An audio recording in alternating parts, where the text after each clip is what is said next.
Hello fellow scale models. In today's build I'm working on this German fast attack craft, the S-100. And this kit's made by Revell and it's labelled as skill level 4. As I've never built any kits from Revell before, I can't really judge the skill level or why they rate them in this 1 to 5 system. It's a 172 scale and it comes with 184 parts, and from the bow to stern it's 48.6 centimeters.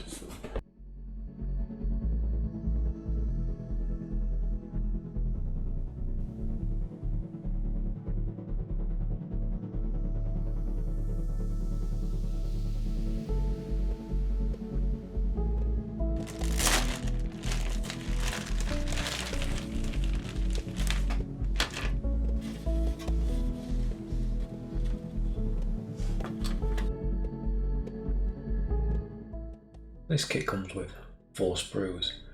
As you can expect, working at a scale of 172, get some really high detail on these parts. And these are the instruction manuals we've got the kit. And like I said before, I never worked with a Revell model before, so it's kind of actually a new challenge. But it seems to be pretty much laid out in the same format that pretty much every other build is. So it looks quite a basic construction. We're only around about 20 pages actual part to be glued in. And also with the kit you get this little cockpit glass that has to be cut out and fitted in stage 28.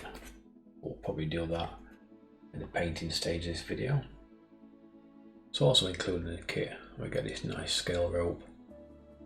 That's quite apparent a little bit later on in the build. There's quite a few bits that need us to be anchored down. So this scale rope included is a real bonus. And we also get this painting guide, and obviously they're all laid out A, C, F, G, H, M and N. So I'll have to do a little bit of research for this, because on the back of the box art they actually given a number, so I'll have to kind of work out which A corresponds to which number. So as I say, so people watching this who are used to Revell kits, just leave me a comment and let me know kind of how you work out the difference between A and the numbers.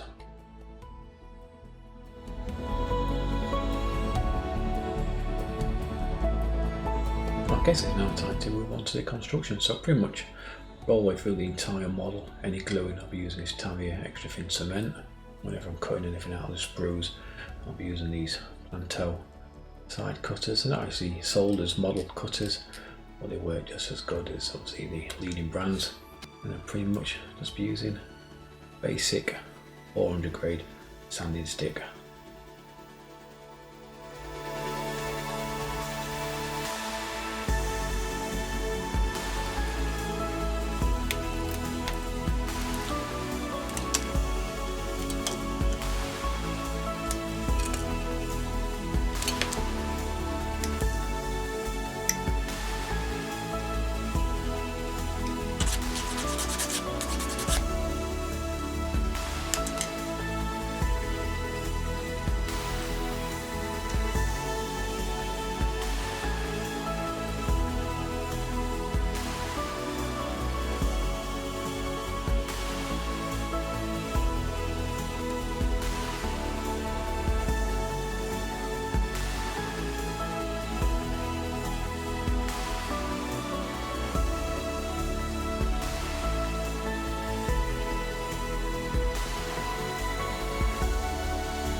So after finishing off all the cockpit section, it's now time to turn attention to the main deck. And this needs a little bit of a slight scraping, just using the side of a knife.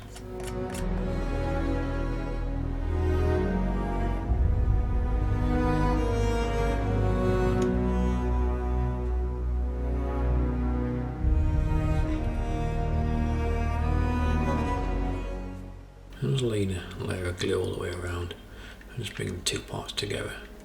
Even though it looked quite simple in the construction, this is probably the hardest part of the build so far. But after a little bit of clamping pressure, the glue soon dried.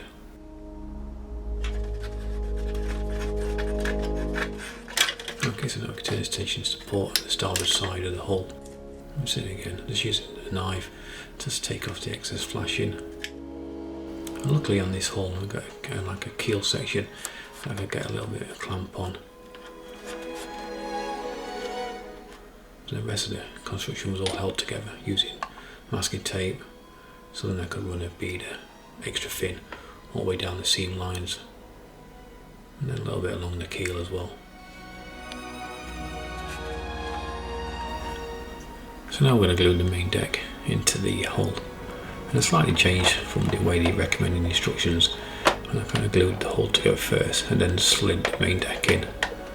And I thought it'd just be easier just to kind of hold it down with some masking tape and put the Tamiya extra thin all the way along the seam lines, glue it in that way.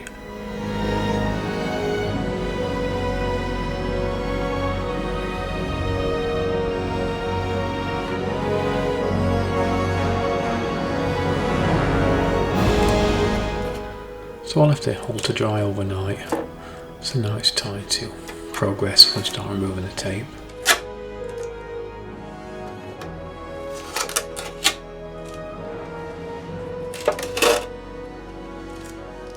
So now I'm moving on to the forward deck.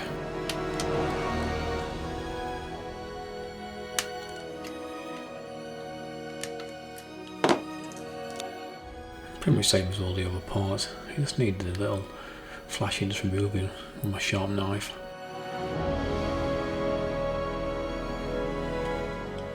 These parts fitted really good and they didn't need much tension at all. So now we can just test fit the forward deck.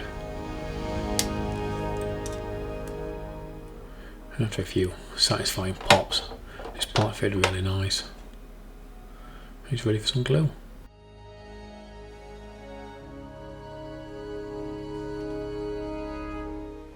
So now we're moving on to the centre of the three propellers and rudder.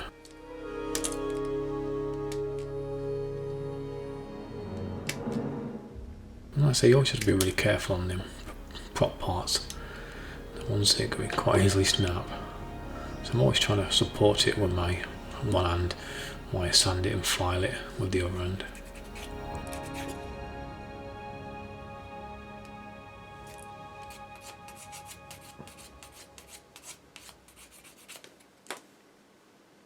So the test fit, I noticed there was a slight gap, so I just needed to remove a little bit of material and make a bit of a flat spot. Just so the middle part just fit a little bit truer. I almost was happy, I could just glue it in place.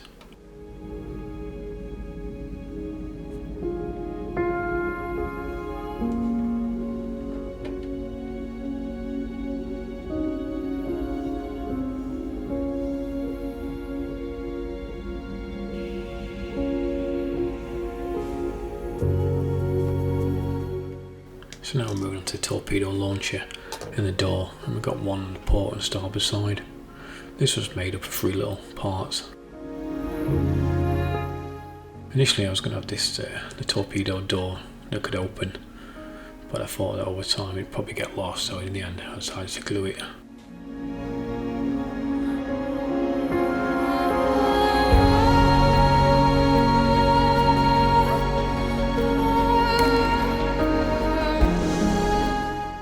So far into the build, I had no real issues at all fitting the parts.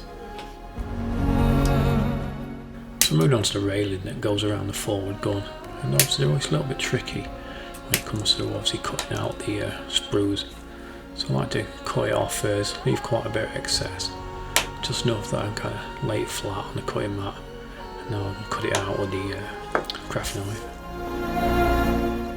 And then same again, just using my finger behind it as support, I can now just attack that little bit of flashing that's left with a sanding stick.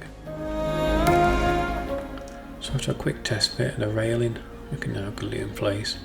I was putting a little bit of glue at 12, 6 o'clock to start with. Then I'm just putting the first 2 rails.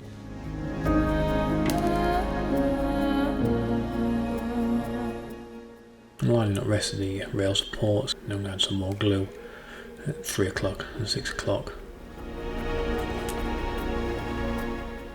And just to offer a bit more support, just add a little strip of masking tape.